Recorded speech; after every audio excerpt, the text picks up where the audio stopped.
बहुत पुरानी बात है। दक्षिण भारत में एक राजा राज्य करता था। राजा का राज्य समुद्र के किनारे था।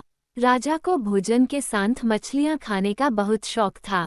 बिना मछलियों के राजा का भोजन अधूरा रहता था। एक बार की बात है, राजा के राज्य में बहुत तेज तूफान आया, जिसके कारण कोई भी मछुआरा मछली पकड़ने के लिए समुद्र में नहीं जा सका।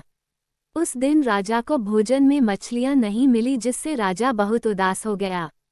राजा ने जब अपने मंत्रियों से इस बारे में पूछा तो उन्होंने बतलाया कि इतने तेज तूफान में समुद्र में मछली पकड़ने जाना अपनी जान पर खेलने के समान है, इसलिए कोई भी मछुआरा समुद्र नहीं जा रहा है। राजा ने घोषणा करवाई कि जो भी समुद्र से ताजी मछलियां लाएगा उसे मुंह मांगा इनाम दिया जाएगा। राजा की घोषणा सुनकर मछुआरों के मन में लालच तो आया, किंतु कोई भी मछुआरा अपनी जान जोखिम में डालने के लिए तैयार नहीं हुआ। उसी राज्य में एक बहुत ही गरीब मछुआरा रहता था। उसे जब राजा की इस घोषणा का पता चला तो अपनी दरिद्रता दूर करने के लिए वह अपनी जान की परवाह किए बगैर समुद्र में चला गया।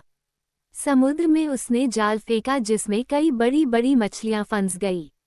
मछुआरा मछलियां लेकर राजा के महल पहुंच, किंतु राजा के सैनिकों ने उसे महल में नहीं घुसने दिया। राजा के एक खास मंत्री ने मछुआरे को ताजी मछलियों के साथ देखा तो मछुआरे को अपने साथ राजा के पास ले जाने के लिए तैयार हो गया। मंत्री जानता था कि राजा मछलियां देखकर बहुत अधिक प्रसन्न होगा और इसके बदले मछुआरे को बहुत सारा धन देगा, इसलिए उसने मछुआरे के समक्ष एक शर्त रखी कि जो भी इनाम मिलेगा उसका आधा हिस्सा मंत्री अपने पास रखेगा। मछुआरा मंत्री की बात मान गया और मंत्री मछुआरे को लेकर राजा के पास पहुंचा। मछुआरे के पास ताजी ताजी मछलियां देख राजा बहुत खुश हुआ।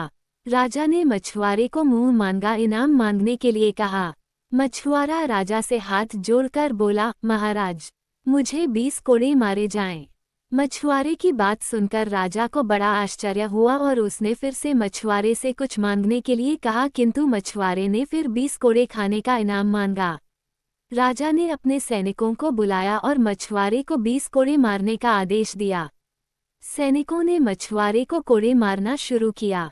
10 कोड़े खाने के बाद मछुआरा राजा से बोला, महाराज, मुझे आप जो भी इनाम देंगे उसका आधा हिस्सा मुझे मेरे हिस्सेदार को देना पड़ेगा, इसलिए बाकी के 10 कोड़े मेरे हिस्सेदारी को दे दिए जाएं। मछुआरे की बात सुनकर राजा को फिर आश्चर्य हुआ और राजा ने उसके हिस्सेदार का नाम पूछा।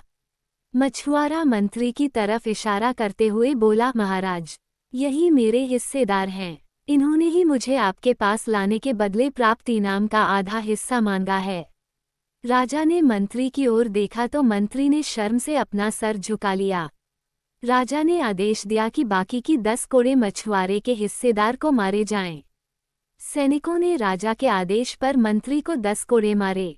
राजा ने मंत्री को उसके लालच के कारण अपने मंत्री पद से हटकर राज्य से बाहर कर दिया और मछुआरे को बहुत सारा इनाम देकर विदा किया। शिक्षा। राजा और लालची मंत्री की कहानी से हमें शिक्षा मिलती है कि लालच में आकर कभी भी किसी को अनावश्यक रूप से परेशान नहीं करना चाहिए।